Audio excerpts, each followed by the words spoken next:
Welcome to True Crime with Strategic Eyes.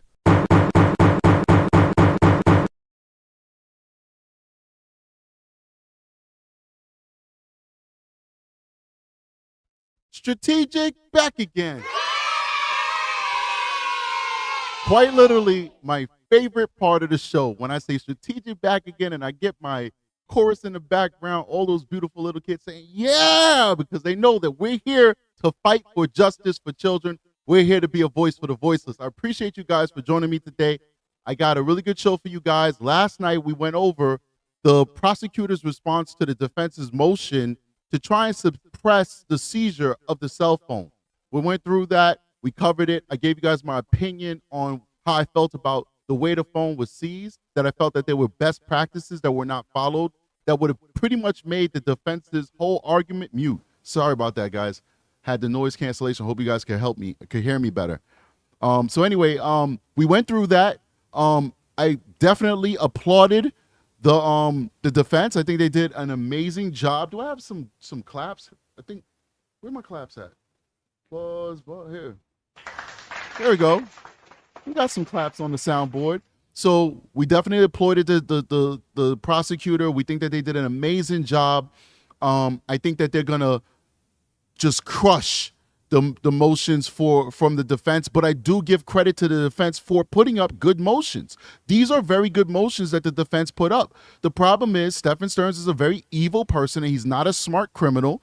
And so therefore, because of his ineptitudes, the defense doesn't have a lot to work with because he didn't say, no, you can't have my phone. No, you can't search my phone. And then in imaginary world, they did it anyway. And then that evidence would be thrown out of court, right? Which would make his prosecution even more difficult than any prosecution already is, because no prosecution is a slam dunk until you get into court and you convince those 12 people that a crime was actually committed, and then they decide that they want to find a person guilty, because jurors can know that somebody's guilty and still decide not to find them guilty. We see that a lot in self-defense cases where they're like, yeah, the person did it. Yeah, they're guilty, but we want to send a message to politicians that we don't like the way that X, Y, and Z is going, so we're going to make this person not guilty. We see that all the time. That is the purview of the jury. The jury can do that and lawfully do it, period.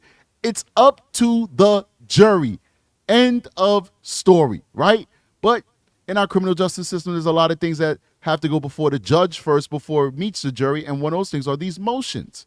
So we loved what the prosecution did and the way that the prosecution answered the defense's motions. We like that. They did an amazing job. So today we're going to talk about the answer to the motion from the defense that's basically going to discuss the actual searching of the phone. Now, you guys know I had a problem with that.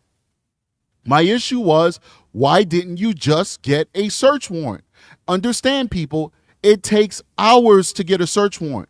And in an exigent circumstance, it literally takes minutes to get a search warrant. Like literally, you call the DA, we got an emergency, we need a search warrant. All right, give me 20 minutes so I can write this up. Give me another 20 minutes so I can find us a court. And within an hour, hour and a half, you can have another search warrant. You can have a search warrant or another one, whatever you need, right? So it doesn't take a long time. And then also, if the phones are in the possession of the police, they don't have to rush. Now, some of you may say, well, what if he went into the Google account and he started deleting it from the actual cloud? Same thing with his phone. This stuff doesn't get deleted. It's marked for deletion. You may never be able to get that data back, but Google, they still got that data. They still have that data. It's not gone. So there is no way that Stearns could have gotten rid of that data on his phone unless he threw his phone in an incinerator. Even though he factory resetted his phone twice, all the data that was on that phone before the first factory reset was still there on that phone. It wasn't actually deleted. The OS just marked it for deletion. It said, when you need to write new files, you could use this sector of memory, but it still has the memory on there. It just wasn't overwritten. So when you see you delete a whole bunch of stuff and it says, oh, you got all this memory available, all your data is still there. It's just saying this is areas that it could rewrite on top of. So unless you keep adding more data, it's not going to rewrite what was there. It's going to take time to do that. And you had gigabytes and gigabytes of terrible material. So it would have took him a long time to write over all of that material. So anyway, there really was no way that he was going to get rid of that data, whether it be on his phone or in the cloud. If he did discard his phone, they still would have had all the same data, an exact copy of the data that he had on his phone. They'd have had that in the cloud anyway. But anyway, guys, you okay, buddy? Soon. Okay. All right. So anyway, yeah, definitely. I really like their motions. So what we're going to do is we're going to start off kind of going back in time in the Wayback Machine, and we're going to play the conversation and the interaction real quick, just so you guys could feel and understand what happened at that moment. Many of you have probably already seen this already, but for some of you who haven't, or even if you have seen it, it's good to refresh your memory. So instead of us reading the conversation that they had inside of the motion, we're not going to do that today. We're going to skip down to the meat of the motion, where they actually start making their argument against the defense's motion, because all that we already covered that. It's just going to be copy and pasted from all the other motions that we read pertaining to the subject matter. So instead of reading that, I actually want you to hear it and see it with your own eyes, right? So we're going to go over and we're going to use Grizzly. Big shout out to Grizzly. One of my favorite channels. You guys know it. I love it. I always shout Grizzly out. Sometimes she shows me love too, which is amazing because she's a huge channel. And so such a gracious person. Her and Plunder has shouted me out many times, as well as Grizzly. These are huge channels, massive channels who've been in the game for a very long time, and they're very gracious and they show love to the little guy, which is me. So I definitely appreciate them. We're going to use Grizzly today. If you want to listen to it without my commentary, you just want to refresh yourself on some of these interviews, please consider going over to Grizzly, going over to Plunder. They both have these posted on their pages and on their Patreons, and you can definitely listen to it. All right, so let's go over to Grizzly. Let's bring her in on the screen. Let me do some adjustments on my screen so that we can better see things. You see the magic happening on the low. Look at this magic. Abracadabra. Ooh, did you see that? There's something behind me. It's magic, right? So, this is what happens when you're a father of a whole bunch of kids and little kids. You become active. You start to act like a little kid too. Kids keep you young, man. We get frustrated sometimes as parents. We're like, and then when you're kids, and a lot of you guys know inside of the chat, because you are parents to adults, I think, and I've seen that already, so I'm not going to make that mistake that some of my forebearers have made.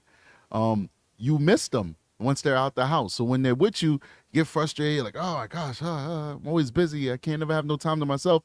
And then they get older, and then you wish you still had those little kids. So you got to appreciate them while you can. And whether you know it or not, they keep you young, because if you didn't have the little kids around, you wouldn't go outside and play soccer. That's what he was just asking me a second ago. Or when are we going to go out and play soccer? I told him when we're done with this live. You wouldn't go out and play soccer. You wouldn't go out and play basketball. You wouldn't go out and run around. You wouldn't go out and do all the things that you have to do because you have kids. So then you get older, and then you stop doing those things. And guess what? You start looking your age. You start feeling your age. Because little do you know, there's nobody there to keep you active and to keep you with that smile and that joy on your face. Once your kids leave, the only thing you got is the bill man, the utility bill man and mortgage man. That's the only friend you got. All right, let's keep going. We're going to start at the 39-minute mark. Aki said it's the 40-minute where they start talking about the phone. Let's do it. The Entenmann's that I brought from home. I gave her a couple of those to put in the car. Okay. So she wasn't without food totally. So we just continued past it again and turned around and said, screw it, just drop you off early.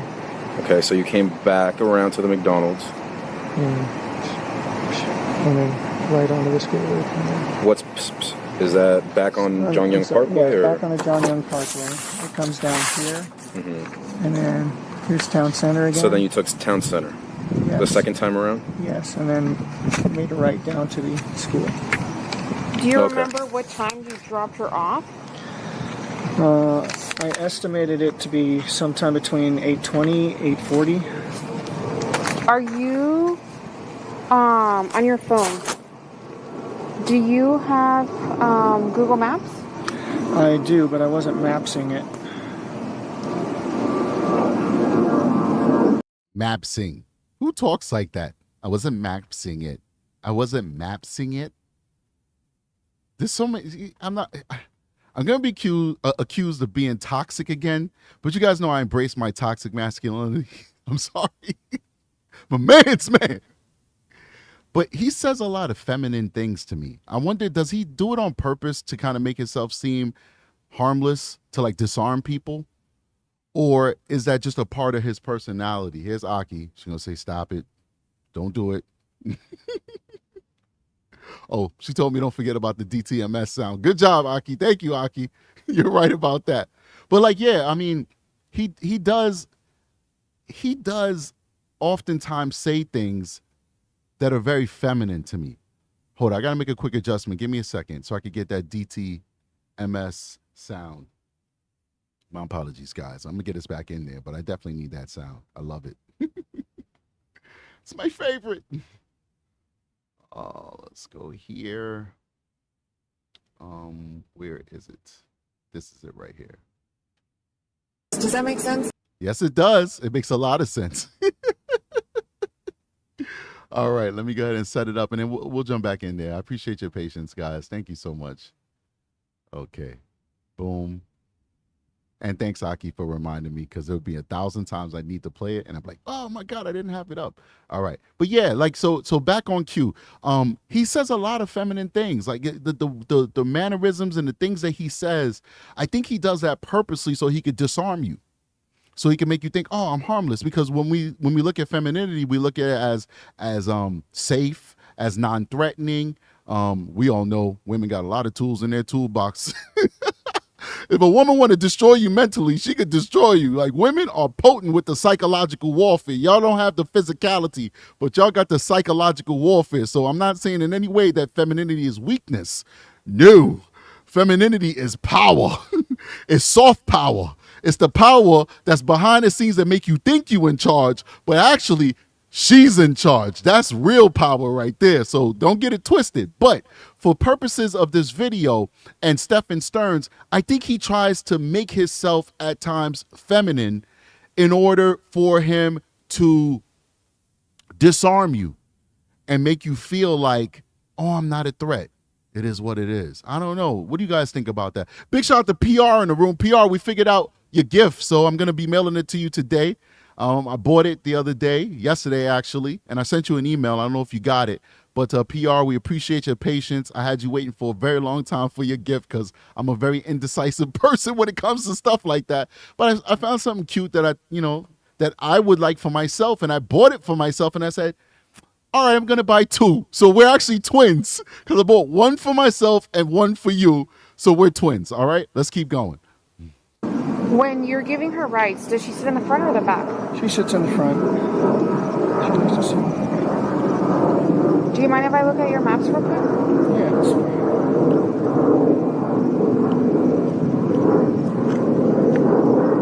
And just to confirm, also, you said, so the second time around, you said you went up Jongyang Parkway, you went to Town Center this time, made a right on Town Loop, and then you said you dropped it was right here in this stretch here. Around this area, okay.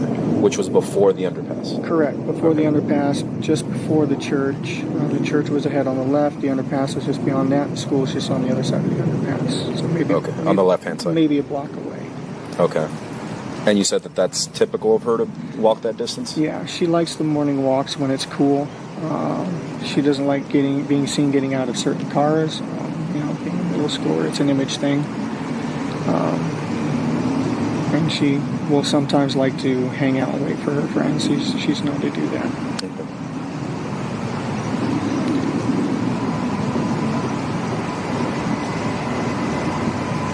Do you mind if I just take a picture of your history? Yeah, that's fine. And that time would have... All right, so she says, can I take a picture of your history? And he said, yeah, that's fine. So that's consent there to take a picture of the history. And I missed that. So when I said, oh, that wasn't a part of it, the history, as a long list of things that I listed, we could strike that one off the list because he gave her permission to take a picture of the history. So let's keep going. Been, you said around 8:20ish, 8:30, sometime between 8:20 and 8:40. What time does she go into class? She has to be there no later than 9:15. Doors open at 8. I mean, doors open at 9, I think. And school officially starts around 9:20 or 9:28, I think. Okay. So we got up.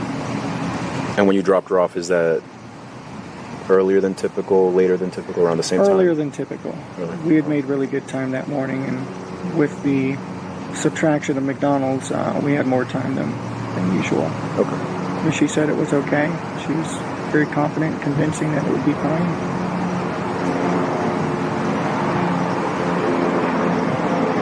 And you saw what direction she walked to after you dropped her off? Yeah, it looked like she was moving towards the direction of the school like she was supposed to. Was she still on the right side of the road, or did she cross She was over? when I left her, yeah. She was still on the right side. What kind of phone is this? S23 Ultra, I think. I don't know how to work this thing. So I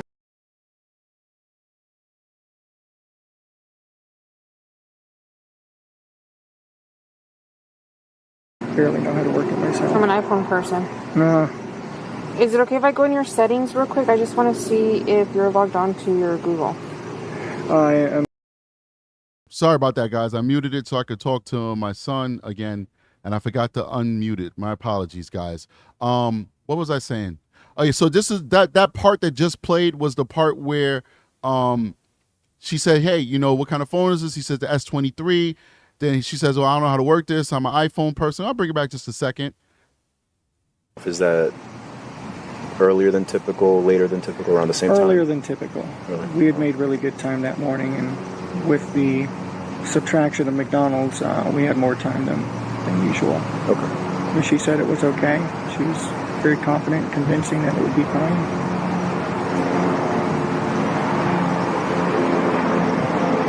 And you saw what direction she walked to after you dropped her off? Yeah, it looked like she was moving towards the direction of the school like she was supposed to. Was she still on the right side of the road, or did she cross over? She was when I left her, yeah. She was still on the right side. What kind of phone is this? S23 Ultra, I think. I don't know how to work this thing. So I barely know how to work it myself. I'm an iPhone person. Is it okay if I go in your settings real quick? I just want to see if you're logged on to your Google. I am not logged on to my Google with that, actually. Is it okay if I check? Yeah. Does she have any other devices besides that phone? Any other electronics? She had her school laptop with her. Okay. Is that still supposed to be with her? Still supposed to be with her, yes. Okay. And what kind of book bag was she carrying? Black book bag with like grayish blue hibiscus flowers on it. Work this thing. So I barely know how to work it myself. I'm an iPhone person. Is it okay if I go in your settings real quick? I just want to see if you're logged on to your Google. I am not logged on to my Google with that, actually. Is it okay if I check? Yeah. All right, so that was another consent that he gave. So the first one was, can I take a picture of your history? Yes. The second one was, can I go into your settings and check and see if you're logged into your Google? I'm not logged into my Google. Well, can I go in there and check? Yes. So that's more consent that's being given. All right, let's keep going. Does she have any other devices besides that phone? Any other electronics? She had her school laptop with her. Okay. Is that still supposed to be with her? Still supposed to be with her, yes. Okay. And what kind of book bag was she carrying? Black book bag with like grayish blue hibiscus flowers on it, like a print.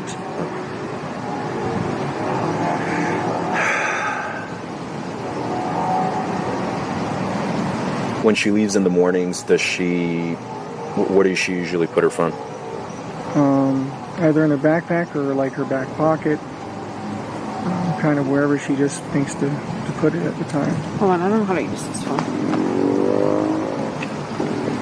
Sorry, I don't mean to interrupt.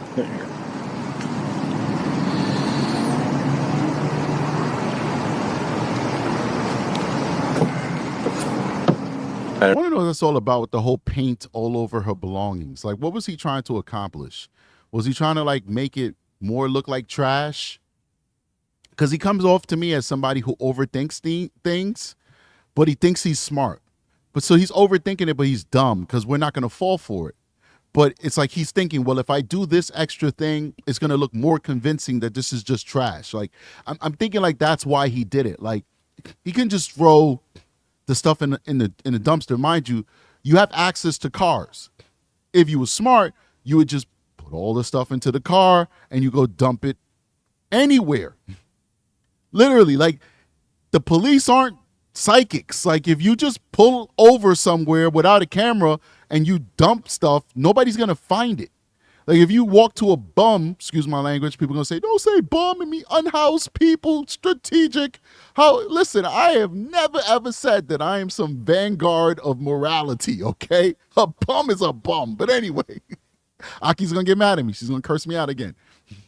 If you walk up to a homeless person or unhoused person and see, I'm such a guilty person. Like, now I got to say it the right way because I don't want to offend people who don't have homes.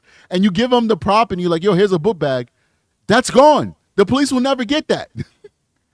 They'll be using that book bag, doing what they want to do with it. You'll never get it. Like, instead, he puts it in the dumpster right behind his house. But I'm thinking, like, he overthinks things to the point where he's like, all right, I'm going to pour paint all over this, and it's going to make it look legitimate, like this is trash. Like, somebody really needed to throw this away because paint got over it.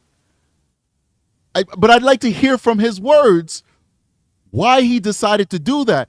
I'm seriously considering writing a letter. Aki told me don't do it, but I want to write a letter to Stephan. Yo, Steph, can we talk, bro? What's up? Like, I will fly down on my own dime to Florida. I'm broke, so I'll stay in the Motel 6 next to drug addicts and peace toots. You got to say it a different way for YouTube. I will literally sleep on the ridden beds of the Motel 6 behind that prison, and I will come and interview you. I will. I'll even bring you some Barrel root beer candy. I got extra left. I got extra Barrel root beer candy left. I mean, come on. Like, what does it take for Strategic to be able to come and interview Stephan? I know you watch the show. I know your attorneys watch the show. I will be fair. And what person better than me to do an interview with this guy? All I do is speak to PD files. I would not be overly emotional. I would not be angry. I would not threaten him. I wouldn't do anything like that. This is just like another day at work. I'd sit down, I'd talk to him. I'd want to get to know him. Tell me about your life. Tell me about growing up. You know, what are kind of some of the things you're into? I saw some of your artwork. It was very nice. You know, I think you are very talented in painting these the figurines for Warhammer 40K. But why did you grape Maddie? At what point, what's your favorite sport? Oh, you like basketball? Basketball is awesome. At what point did you decide to be a pedophile?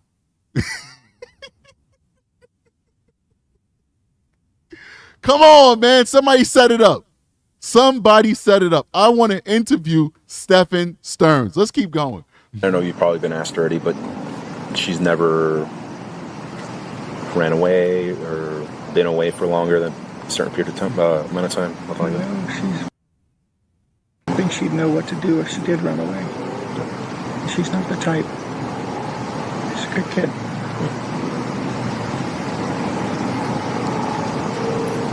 You know, look how it's really sickening when you listen to him, because we know what he did to her, but look how he talks about her. He sounds so convincing. So convincing. She's a good kid.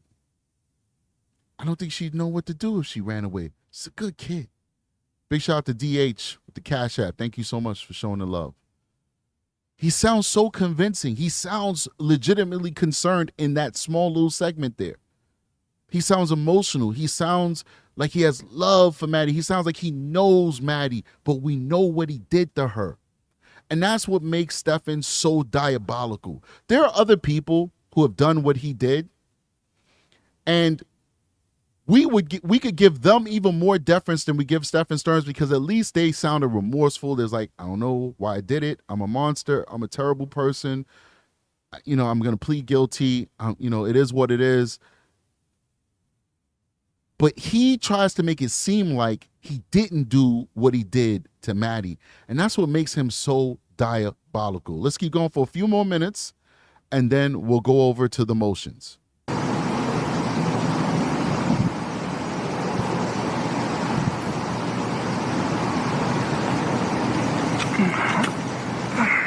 Besides the ADHD issue diagnosis or anything else?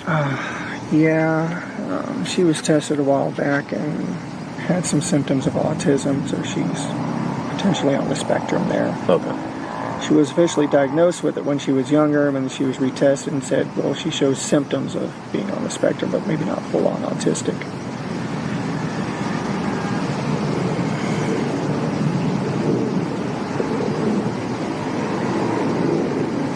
Is this what you use to go places? Yes.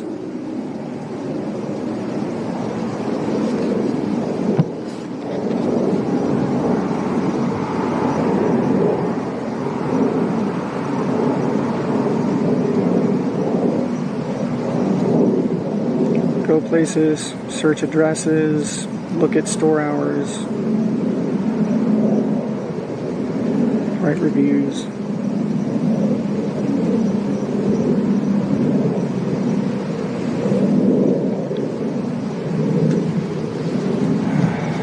It's a pretty new phone though.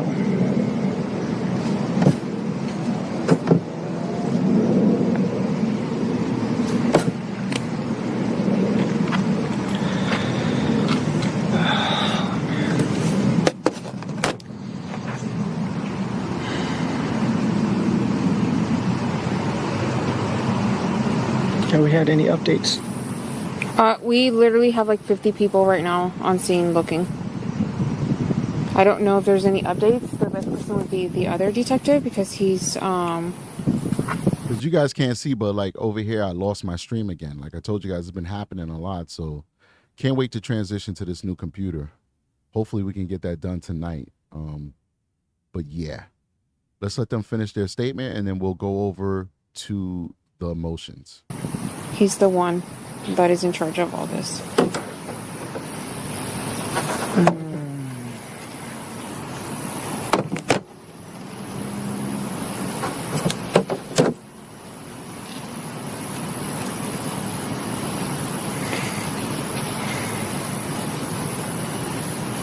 I don't think I've eaten anything since yesterday. Yeah, I'm sure you guys are worried. When did you come back to help Jen? Is that her name? Yeah. What do you mean? Like, because you live down south, right? Mm-hmm. When did you come back up north to help her? I just got here this weekend. Do you remember what day it was? Sunday. Sunday was her birthday party, so yeah, it was the evening after her birthday party. Sunday. Okay. Do you remember what time you got here on Sunday? 8:30ish maybe. Okay.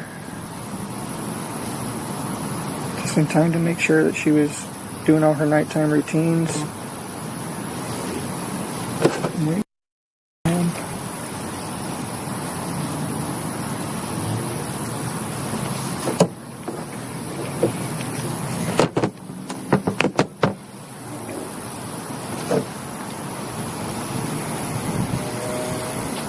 You live in North Pole, right? Yeah, I split my time between the two. Is that places. on? Split my time between the two. Is that Broward County or? Sarasota County, I believe, okay. or Charlotte County, either way. Gotcha. It's my parents' house. They're old and they need help these days. And they got a house full of poodles. And it's chaos. So I needed to come back up here and just get away from that. Between two deaf old people yelling at each other and poodles yapping all the time, it's enough to drive anyone up a wall. I was very happy to be back here. Did you, when you guys were looking for you guys look? Me and her stayed local. It was all the rest of the family that mobilized and was beating the bushes. And Did you guys drive together or separate? I don't think we drove anywhere when we were looking. You didn't drive anywhere? Not that I recall. Yeah, first of all, that's just diabolical that they never even tried to look for Maddie. You know, listen, these things are complicated. Sometimes law enforcement may say, hey, can somebody stay home just in case she comes home so that they can find out real time and call off the search if the child returns. That's a fact. but you have two able-bodied adults. I know for a fact that if that happened in my world, God forbid, I'm not going to be like, hey, let's both stay home and do nothing. One of us will stay home. One of us will go searching and looking. You guys know how many times parents have found their kid, even though massive searches have been going? Because nobody knows your child better than you. And I know that we like to stick with science. It's all about science with us, man. Everything is freaking A plus B equals C. There's something to this world. There's something to our connection with each other that can't be explained and can't be quantified by science. So having a parent out there, you might get a feeling or a sense, whether that is informed by your previous knowledge of raising this child or something more esoteric. You might sense, you know what, maybe I should go check over here. And that might be where you find your child. So for both of them to stay home is bananas to me. Right? It just shows that something was wrong in that world. Somebody might be guilty of something. Somebody should have been out there looking.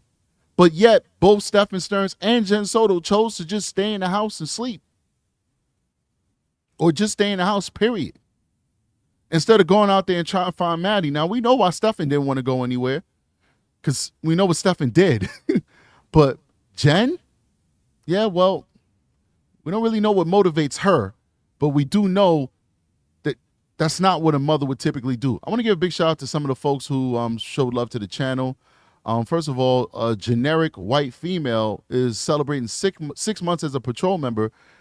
Just got to let you know there's nothing generic about you, white female. Thank you for being a supporter of True Crime Strategic. Generic white female also gifted 1 free gift membership to 1 lucky person. So make sure that you go ahead and you thank Generic for showing you that love and giving you a free membership to True Crime with Strategic. Lisa with a $2 super check said, let's go. I want to go visit the PD file with you. Okay. You want to be in that Motel 6 with me? I'm sure they got a ton of free rooms down there.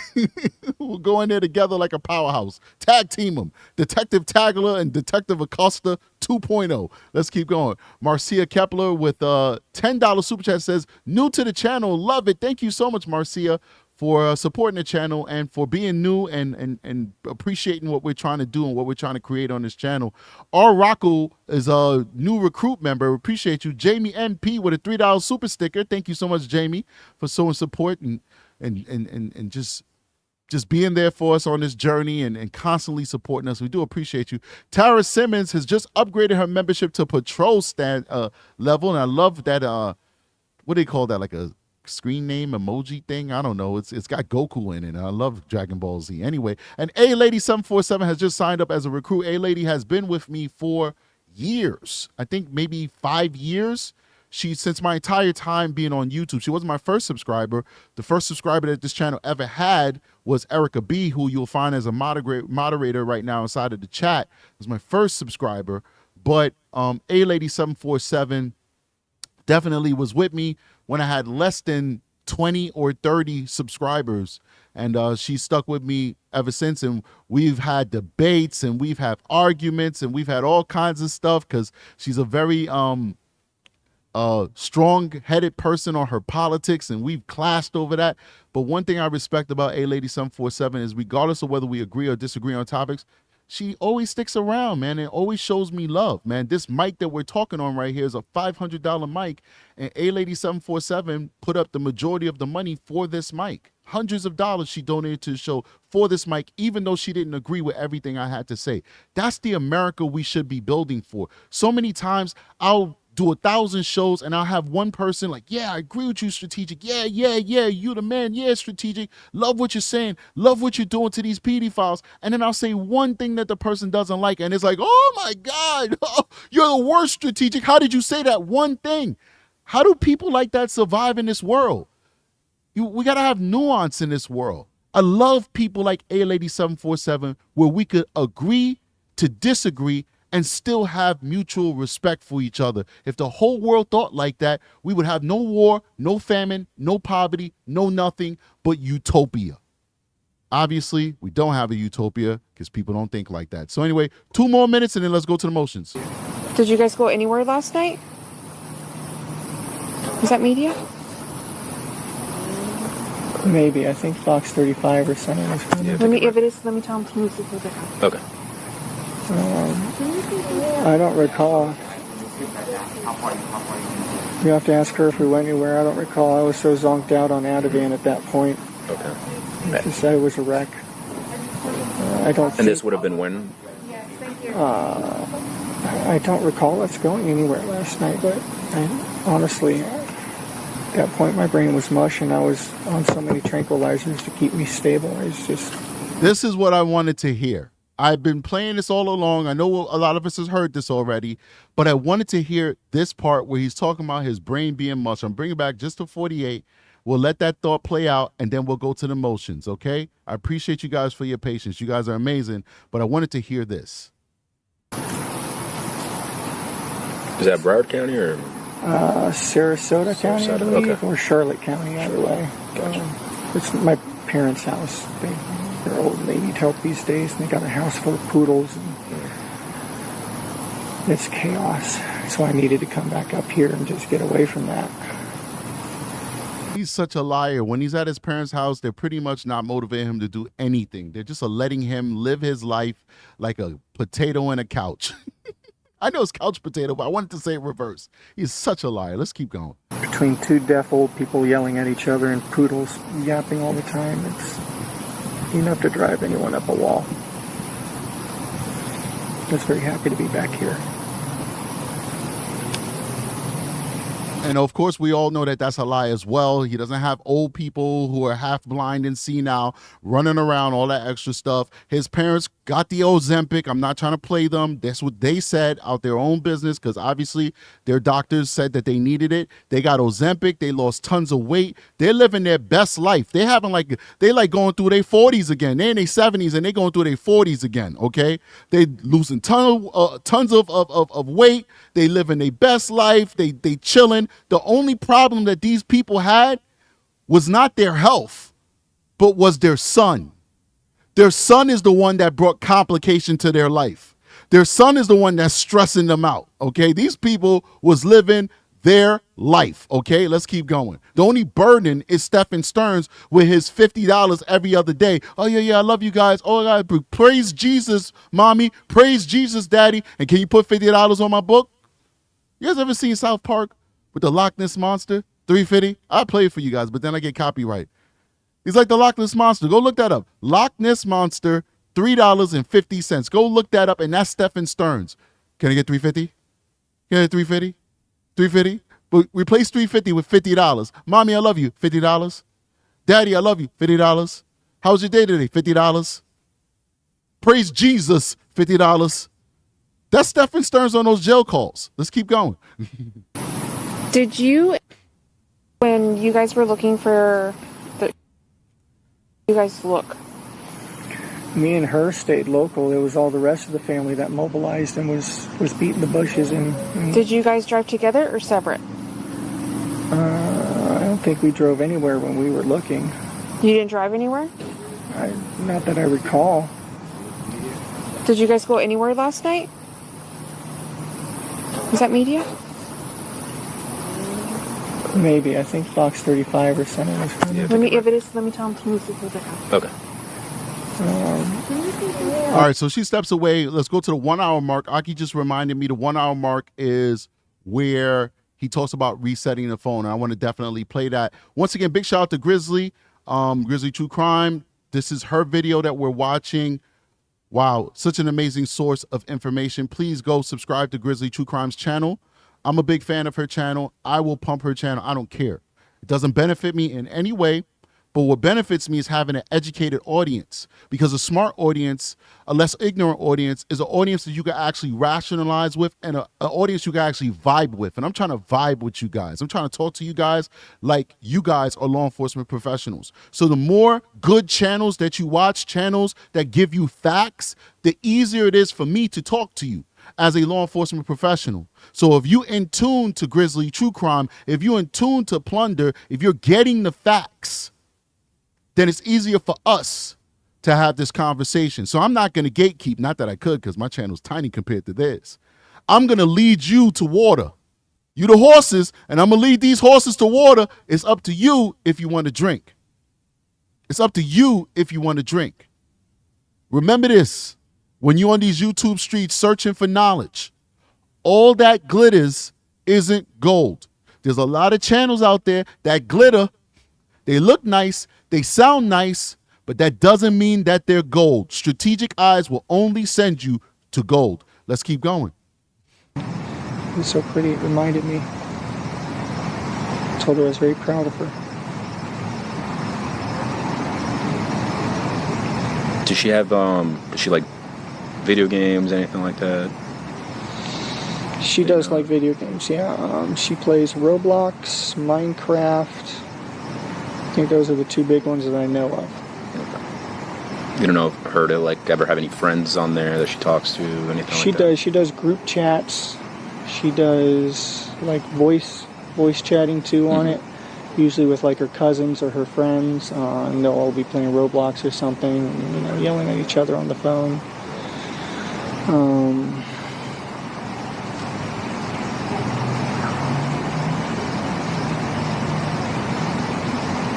When's the last time you all lived together? December. Okay. December.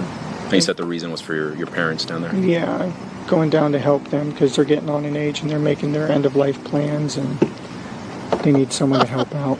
Yo, who makes end-of-life plans? Like, he acting like these people have terminal cancer or something and they like in hospice right now. And they're making end-of-life. They're not making end-of-life plans. What are you talking about? The average age of an American is like 80-something years old, man. Like, they're not making end-of-life plans. He's such a liar. I'm sorry. Why am I responding to this like it's possible it could be true? We know it's a lie. What's wrong with me? I'm getting sucked up into this. Sure. I have a question. Yes. Sorry, are you guys done? No, we're good. The other detective mentioned that you did not have your phone yesterday. Correct. Tell me about that.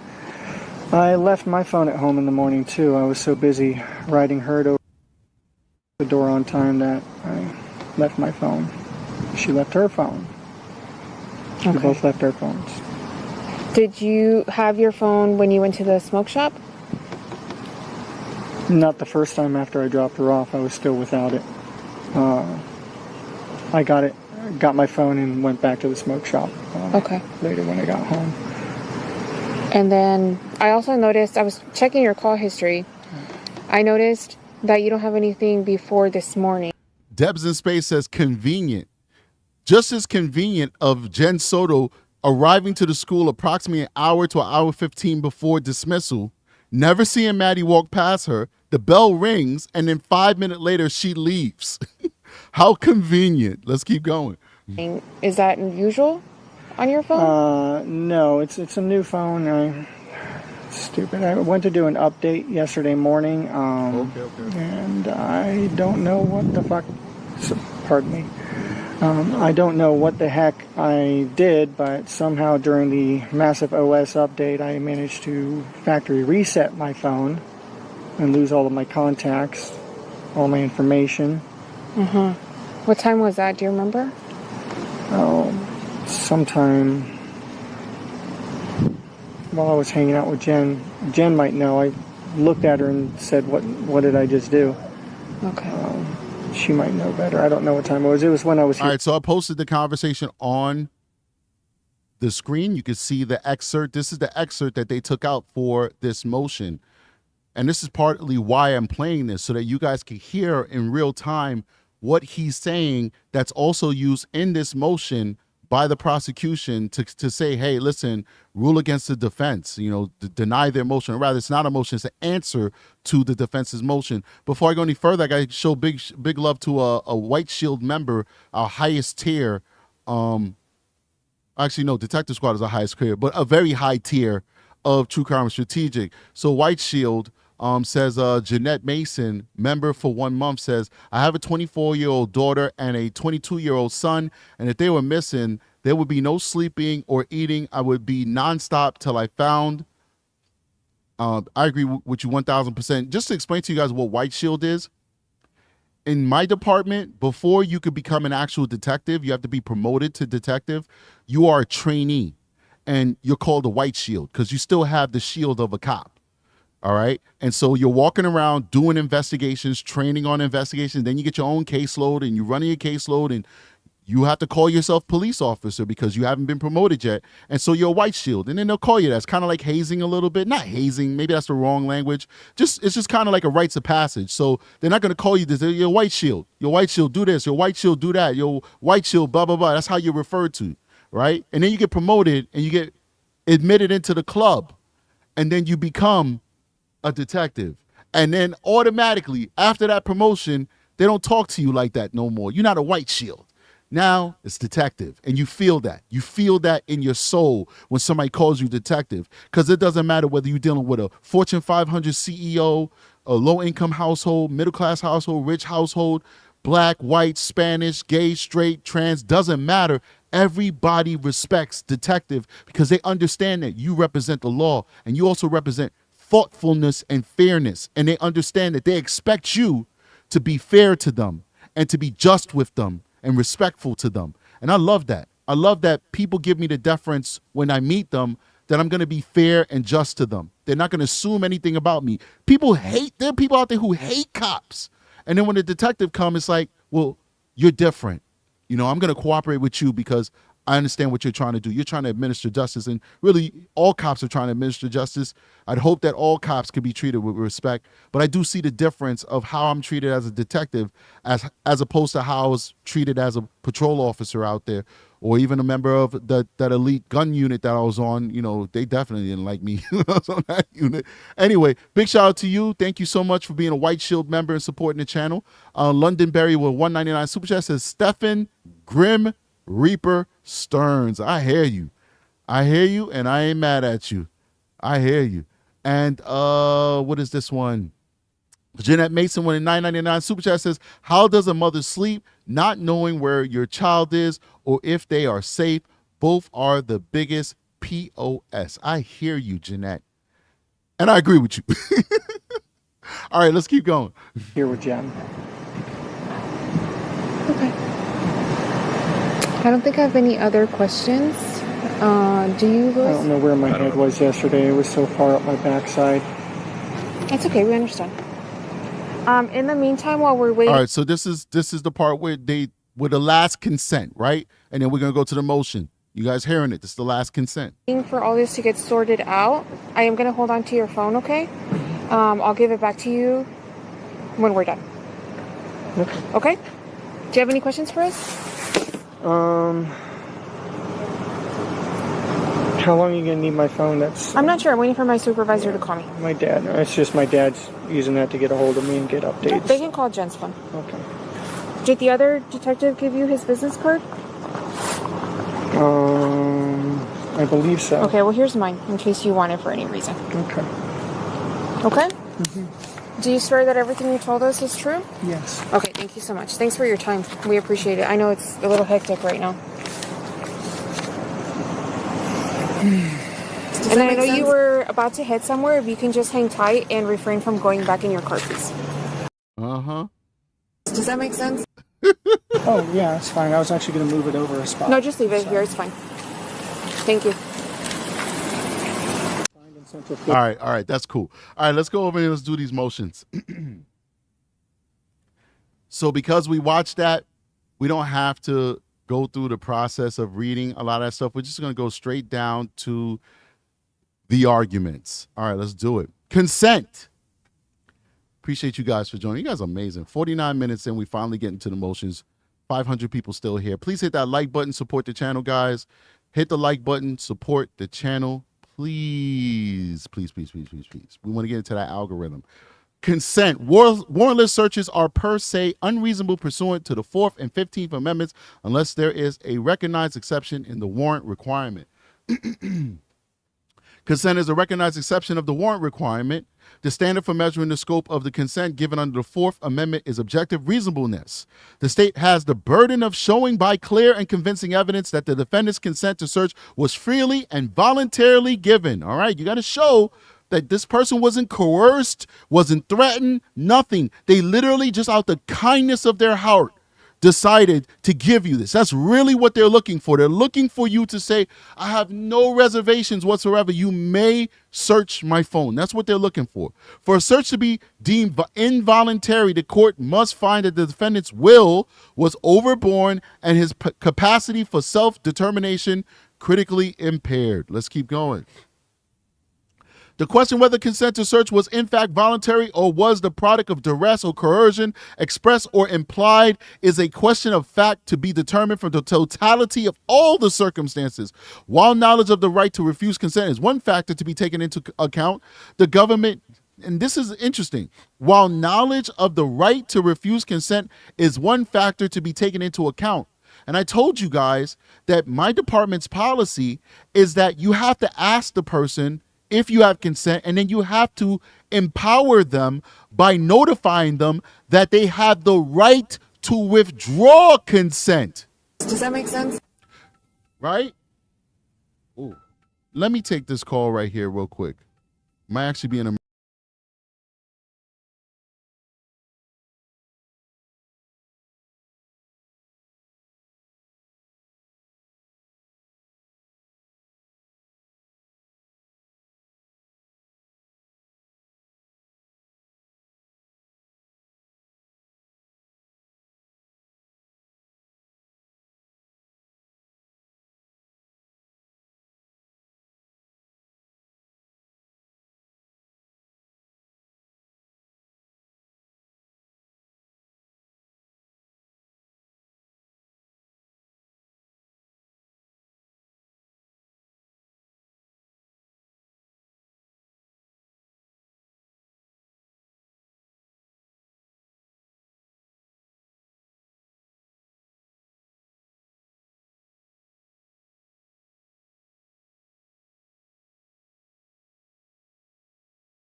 Case number 24-11313. Today's date is February 28th, 2024. The time is 00:16 hours. Speaking with Stephan again. Okay. So, as you guys know, they have, right? Mm-hmm. They've been going through the phone, and they noticed that there was like a lot of messages between you and can you explain to me what your relationship is between? Yeah. Mostly things like, when are you going to call us? When are you going to come up here and visit? Hey, poopy head, get online. Things like that. Okay. Sorry, I don't mean to cut you off. Your phone. I told you that I was going to hold on to it and that we would like to download your phone, right? Okay. Is this something that I have your consent to do, or do I need to get a search warrant for your phone? It should be fine. You're okay with us going through your phone? Yeah. Okay. Can I have the PIN to your phone? 42586.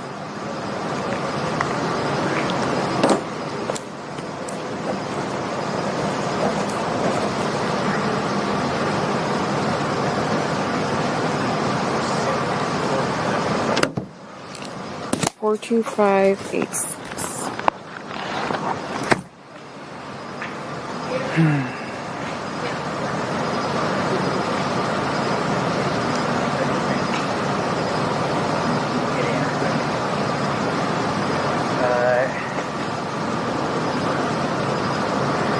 Okay. Perfect. Thank you so much. And then, okay, so when you guys FaceTime, what do you guys talk about? There too, we're just chatting. Okay. I noticed that at some of the times that you guys are FaceTiming, it's like really late. Is it normal for her to be in bed late? Yeah. Okay. Yeah, her bedtime's usually around 10:30, 11 o'clock. I talk to them both before bedtime when I'm not here. Okay. 10:30 is supposed to be her bedtime, but she gets to push it sometimes. Okay. When you guys are FaceTiming. Okay. Sometimes phone to FaceTime with her, sometimes FaceTiming them both together on one of the phones. Okay. And then you said that yesterday you accidentally factory reset your phone, correct? Yeah. Okay. Do you remember what time that was? No, it was sometime in the morning. I had been pushing off doing an update for a while. Was that before or after you went to the smoke shop?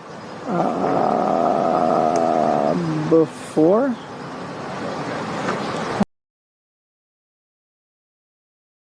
Sorry about that. Got a call.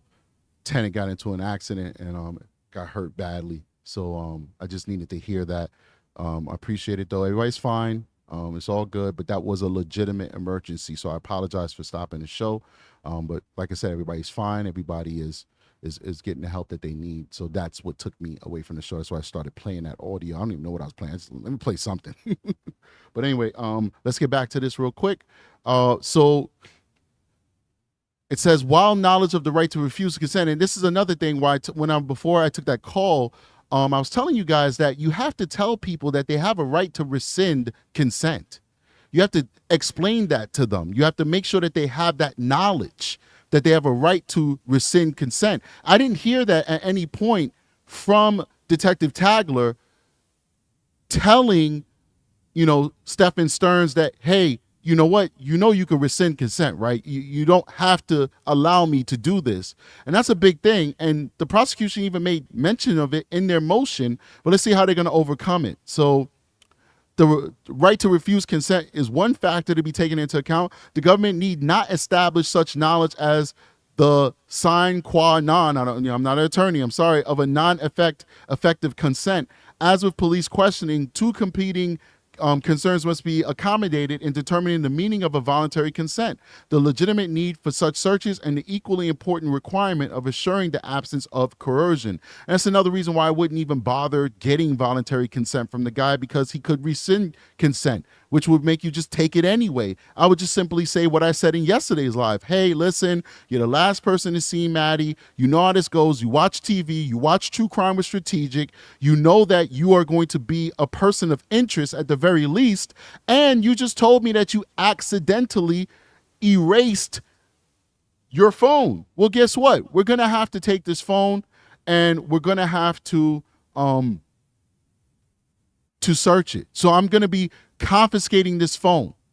I would tell him I'm confiscating your phone and I'm going to get a search warrant for your phone. I would just tell him that, right? Anyway, let's keep going.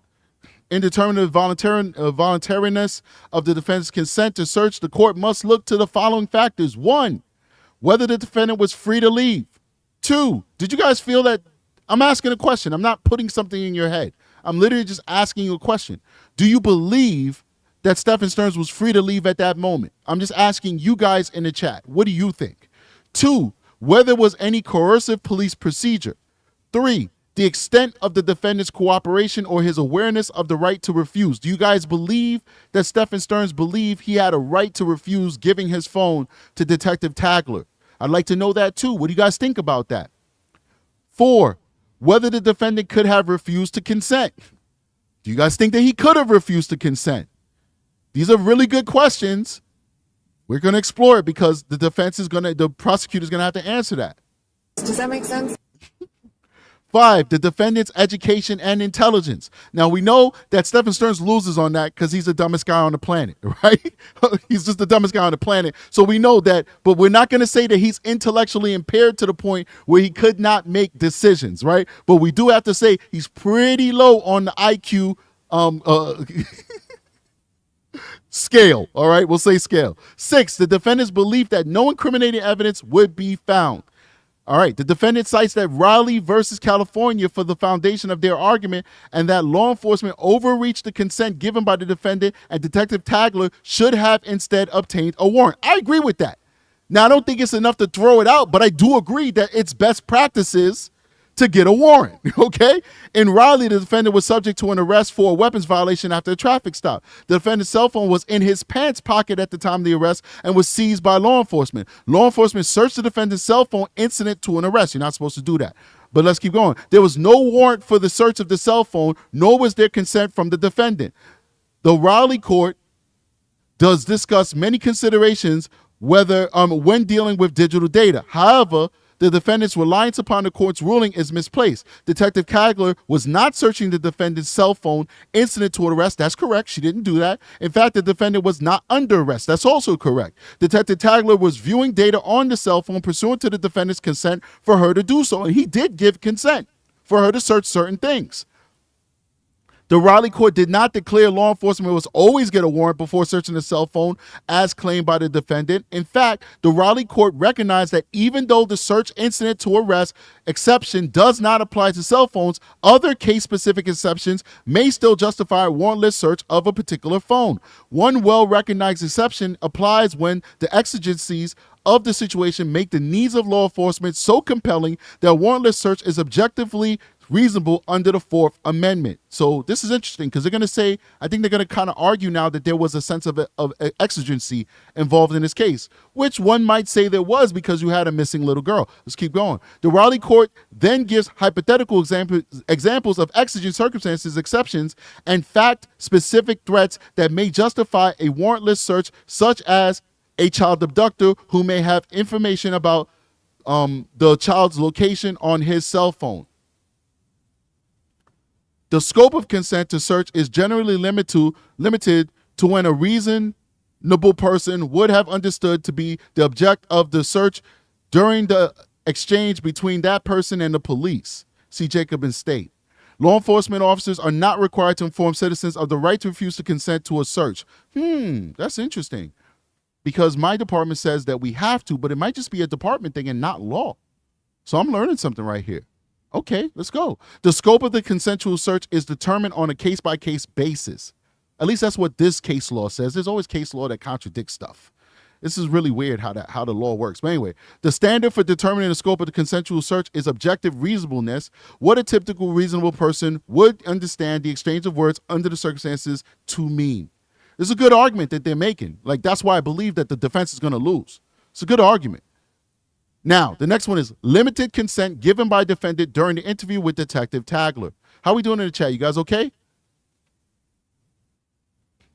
A big shout out to Dr. Cataclysm with 5 gift memberships. Thank you so much, Dr. Cataclysm. That's very kind of you.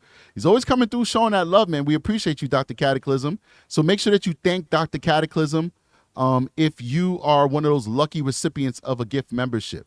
It's very, very, very, very kind. All right. So it looks like you guys are doing okay in the chat. Let me get back to it. All right. Limited consent given by the defendant during the interview with Detective Tagler. This is important because they acknowledge there was some limited consent. Let's see how they overcome that limited consent. The defendant does not challenge the voluntariness of the limited consent given by the defendant during the interview. Instead, the defendant claims that Detective Tagler overstepped the consent given by the defendant. The defendant's motion and argument depends on the defendant's misleading and incomplete recitation of the limited consent he gave Detective Tagler during her first interview with him on February 27, 2024. However, the defendant fails to discuss the fact that the defendant unlocked his cell phone and handed it to Detective Tagler on 2 different occasions. The defendant also fails to acknowledge that he allowed and consented to Detective Tagler viewing map data, viewing and documented the defendant's history, he did do that, reviewing settings, and viewing the associated Google account and whether it was logged in. Detective Tagler did not exceed the consent given by the defendant during the first interview that occurred on February 27, 2024. At the end of the first interview of the defendant with Detectives Tagler and Acosta, the defendant's cell phone was lawfully seized by Detective Tagler. Now, I want to save that because I want to go up here and I want to look at something.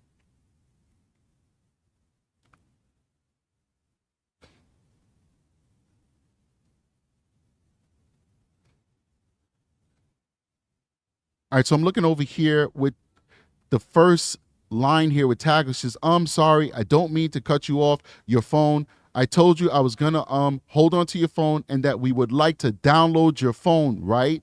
Defendant, okay. So she told him she's gonna download his phone. What does that mean? I don't know. Did he understood what that mean? I don't know. But she told him we're gonna download your phone and he said okay. Now let's go back to 11.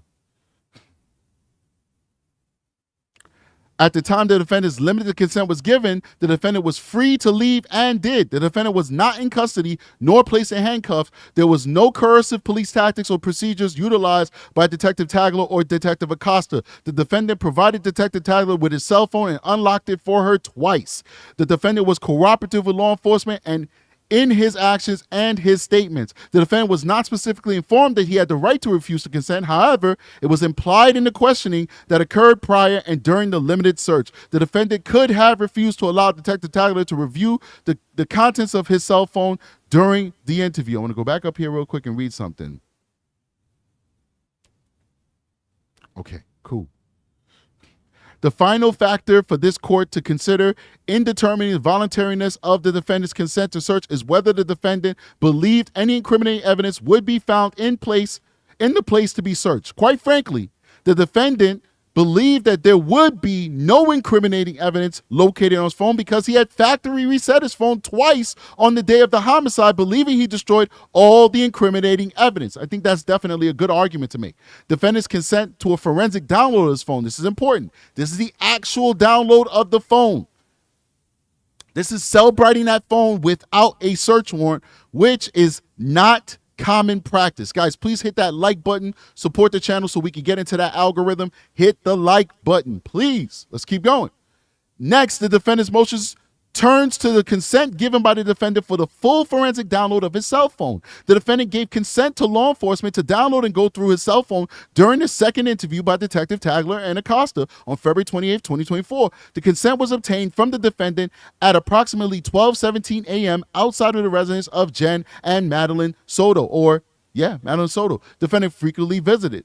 Prior to consent for the full forensic download, there is no evidence of prior police misconduct or coercive tactics. The defendant made no attempt to limit or withdraw his consent after he gave it to law enforcement. A reasonable person would understand that giving law enforcement consent to download the cell phone and go through the phone would allow law enforcement access to the contents of the phone in its entirety. So what they're basically saying is reasonableness. Would a reasonable person not understand that this was the desire of law enforcement to do an entire download of the phone? What they're saying is Stearns is not stupid. He knew what he was doing when he gave permission. He's of sound mind. He understood that they would get all the contents of the phone. During the interview in which the defendant consented to the download of his cell phone, he was free to leave. The defendant was at the home shared by Jennifer and Maddie, which he frequently visited and was not handcuffed. The interview took place outside of the residence. The defendant argues that he was coerced into consenting to the download because law enforcement refused to return his phone and there were threats to obtain a warrant. However, the defendant's cell phone was properly seized by law enforcement, also advising the defendant that law enforcement would like to download his phone and stating, "Is it something we have your consent to do? Or do I need to get a search warrant for your phone?" Is in effect requesting consent from the defendant as well as advising him of his right to refuse consent. Detective Tadler then subsequently followed up with the question, "You are okay with us going through your phone?" At which point the defendant responded, "Yes." There were no coercive tactics by detectives in obtaining the defendant's consent. The defendant, based upon the interactions, reasonably understood that he had a right to refuse consent. The true foundation of his willingness to have law enforcement search his phone is that the defendant believed that he had erased all incriminating evidence from his phone after he performed 2 factory resets on the cell phone 2 days prior. I like this. I like this angle. They're saying he had guilty knowledge. He believed that he had incriminating evidence on his phone. He knew it. He didn't believe it. He knew it. But he also believed that by doing 2 factory resets, that he had shielded himself from law enforcement being able to access and obtain that information that he tried to delete. I like this. I really liked their response to this motion. Law enforcement received consent from the defendant to download and review the contents of his phone. Law enforcement did not exceed the scope of consent given by the defendant. Conclusion. Law enforcement legally searched the defendant's cell phone on February 27, 2024 and February 28, 2024 pursuant to the defendant's voluntary consent. Therefore, the defendant's motion seeking to suppress evidence recovered from the searches of the cell phone should be denied. I certify this copy. Yada, yada, yada, yada, yada, yada. Go to jail, Stephan Stearns. All right. Wow. Good stuff. Good stuff. I think that's a good answer to that motion.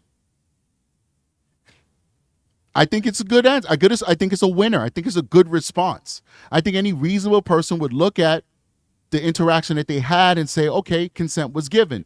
My purpose was simply to tell you the other side. Hey, listen, as a law enforcement person, what she did was not best practices, but it was not illegal. What she did gave the defense an honest motion. There are motions that are just put out there just to put out there, just to slow down the criminal justice process. 90% of the motions that we've read so far was just to slow down the criminal justice process, to push this trial back into 2025, which is what Strategic is telling you is going to happen. This trial is not happening this year. This trial will happen in either winter 2025, we're in 2025 right now, I'm sorry, winter 2025, maybe November, December, or January, February of 2026. That's when this trial is going to happen. 90% of these motions was just to push it back because it's easier for Stephan Stearns to be in county jail than to be in state prison. It's better to be in county jail than to be on death row. But this was one of that 10% of motions that was an honestly good motion that the defense put up. It was well written, well thought out, and it had basis in reality. And so my purpose is just to tell you, hey, listen, these motions are good. But that does not mean that those motions are winners. And so I told you guys from the beginning that they will most likely lose these motions. The prosecution will win these motions, but they were motions that were well thought out, and they had every right to make these motions because some of the interactions that Tagler had with him was not best practices. It wasn't bad. It wasn't illegal. It wasn't shady or underhanded. It's just not best practices. And I suspect that it's not a reflection on Tagler. I suspect it's a reflection on training and department policy, because we've seen time and time again with these Florida agencies, they're not the best. If you just watch the news, you'd think that these detectives and these cops down in Florida are the best cops that ever did it. And then you listen to these stories.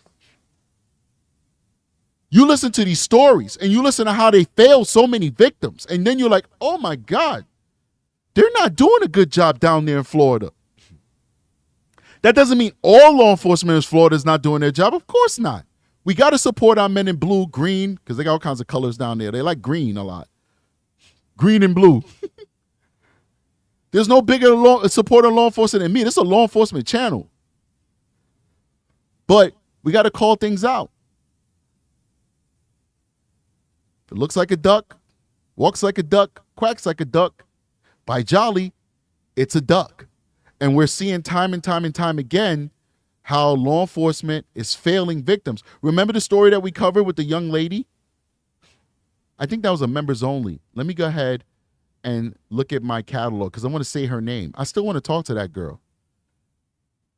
I still want to talk to her. If anybody knows her, please consider getting me in contact with that young woman, because I think I put it for members. Is it for members only?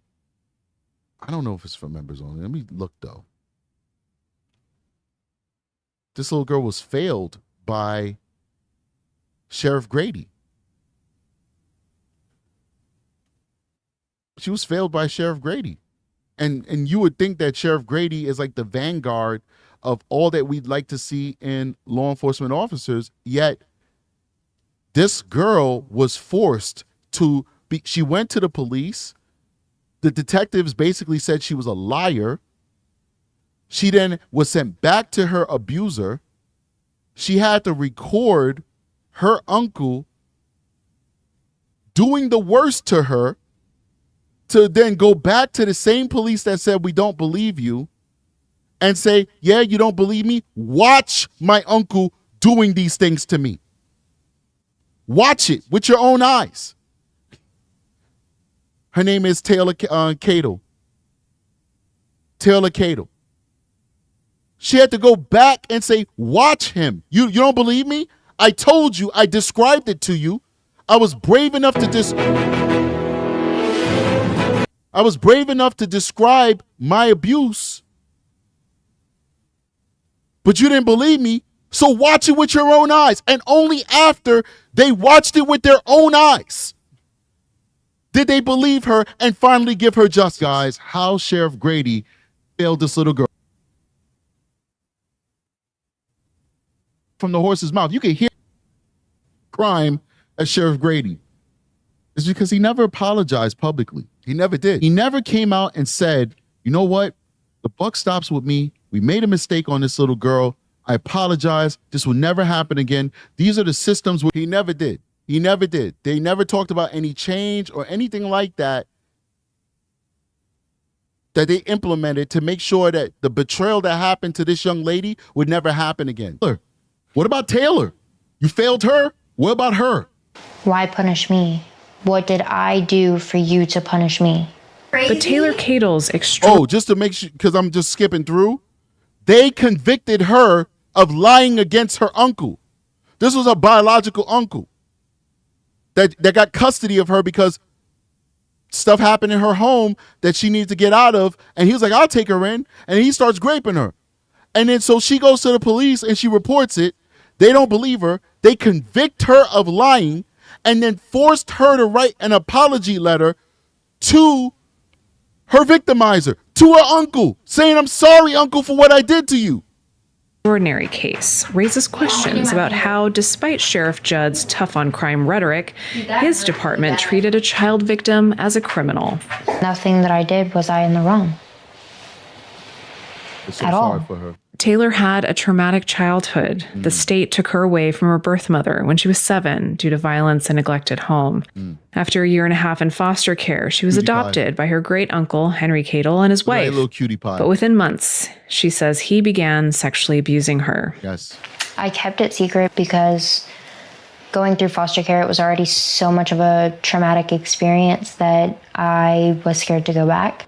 This woman is a hero. They should have medals. Like we give congressional medals and stuff like that for soldiers. There's like a medal for like civilians. What is the name of that medal for civilians that the president can give out? Like this lady, people like her should get like the key to the city or something like that. You know the bravery it takes for her to come forward, to talk about what happened to her, to advocate for herself, to solve her own case? She solved her own case. I know I'm going off on a tangent, but I just want to bring awareness to this because, like I said, there's no greater champion for law enforcement but me. But when they do wrong, we got to call them out too. Totally understandable, and he played off of that. He played off of the 3 years, she says Henry Cato used long car rides to abuse her off this road. One day in 2016, Taylor disclosed the abuse to an adult member of her church, which launched an investigation by multiple agencies. Okay. Look at her. Look at this little girl. Think about this, right? Oh my God, he's taking me on the ride. She knows what, and this was full intercourse here, guys. This wasn't no funny touching or nothing. This was the worst of the worst. And I said it like that so you could understand the gravity of what this girl was going through. So think about it, right?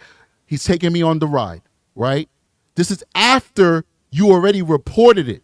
So now you feel defeated that nobody's going to believe you. Most people would probably say, I just accept it. I'm a victim. It's over because I tried to come forward already.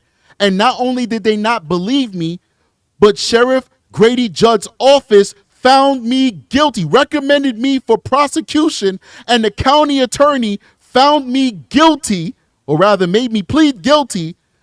So it's over. Nobody's going to believe me. But she's like, here's the ride again. You know what? It's going to happen. There's nothing I could do to stop it, but I'm going to make sure that I download this special app on my phone and I'm going to record it.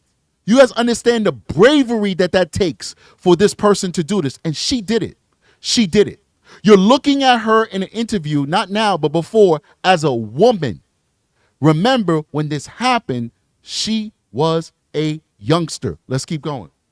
Look, she has to be like 13 years old right there. Disgusting. In a recorded interview with a child welfare worker, she went into detail, hoping she'd be believed.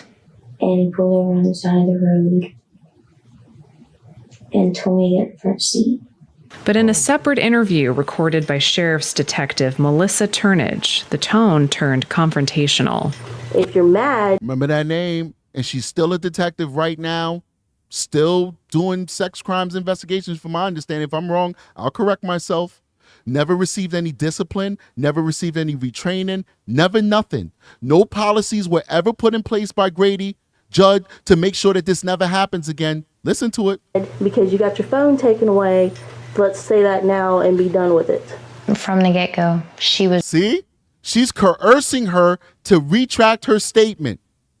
Coercing the victim to retract her statement. Rude. Simple terms, rude. Have I had victims? Have I had victims who's lied to me? Of course. It happens all the time. We just don't report it. You guys be surprised the amount of people who come into our offices are liars. And they want to destroy people for their own nefarious reasons. I don't need you to retract anything. The evidence will speak for itself. You know, the most I'll do is, oh, you said this video will show this? Well, look at the video. What do you see? That's it. I don't need you to tell me that you lied. I let the evidence show for itself. Yeah, well, you know, we dumped your phone. We dumped his phone. We got his phone. We dumped his phone. We dumped your phone. And look what you're telling your friend. You telling your friend that you about to make up allegations on him because he didn't call you the next day. What do you think about that? My case is closed. I don't need you to give me a retraction. You know, it's not that type of person wouldn't deserve to be treated that way because you could prove that they're a liar. Is you don't want to get yourself in a mental space where you're questioning victims because you might question the wrong victim and accuse the wrong victim of not being truthful, and you end up with a situation like this. Let the evidence speak for itself. Don't badger victims. Let's keep going. She continuously asked me the same question over and over. I almost told her she should probably write down what I'm saying because I didn't feel like she was listening. Turnage treated Taylor less like a victim and more like a suspect. Do you want to go live back in foster care? Look at that. Because more than likely... That's I was just about to say it, but of course I'm the same person. So of course I was going to say what I was going to say because I already said it. He's coercing her. She's coercing her with a subtle threat. You could go back to foster care, knowing that that's the fear of this victim. That's why she didn't come forward before, because she didn't want to go back to foster care because foster care was traumatizing as well. Listen to this. Coercing her into recanting. Like, listen, you can't solve every case. There's tons of cases that I haven't solved that I have either marked as I've exhausted all my investigative leads or, you know, they're unfounded or whatever. Like, you can't solve every case. Maybe there's a case out there, I don't know, that really did happen, but I just couldn't prove it. There just wasn't enough evidence to prove it. That's one thing. That's the way it works. There's no way around it. You can't solve every case. Not every victim is going to get justice. But it's how you treat the victim along the way that matters, right? Because there's so many victims that I deal with that we can't solve their case, but they still feel heard. And at least the process, even though they're not going to get the justice that they want to get, the process helps them heal. There's so many victims that will walk away saying, well, you know what? I get it. You just laid it out to me that there's not enough evidence. I get it. I see that you tried hard. I see that you tried to overturn every stone. Thank you at least for hearing me. You know how many times I hear those words as though somebody's like reading them a script?